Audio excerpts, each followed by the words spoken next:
Siku ukiniacha nami ndio utakuwa mwisho wa uhai wangu. Babe, kwa nini unaongea maneno makali kama hayo?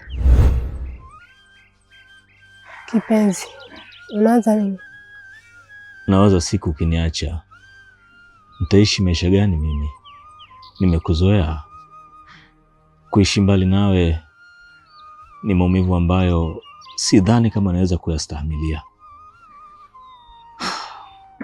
Sitamani hata siku moja aje kutokea hayo.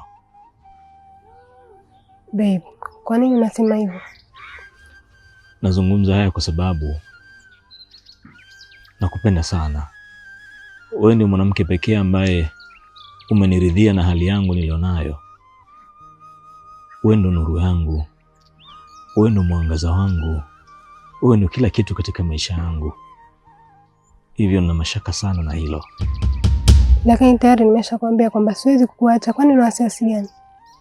Wapo ambao wanaweka ahadi kama ulivyoweka wewe, lakini mwisho wa siku wanakwenda kinyume na ahadi zao na kuwapa watu maumivu makubwa ambayo hawajayatarajia.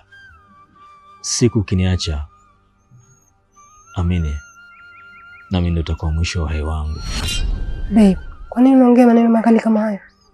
Ni maneno makali, lakini sina budi kuzungumza hivyo ili uwe makini. Tafadhali, natamani kila siku endelee kuwa sababu ya furaha yangu na sio sababu ya maumivu yangu. Hata mimi pia siwezi kuwa mbali na wewe. Kuna muda najiuliza, hivi ni mimi tu ndiye ambaye napendwa hivi ama kuna wenzangu wanapendwa zaidi yangu?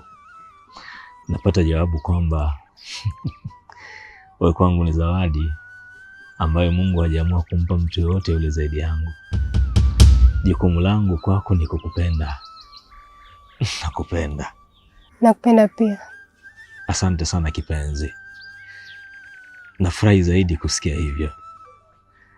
Sauti yako ndio wimbo pekee ambao natamani kila muda niusikilize.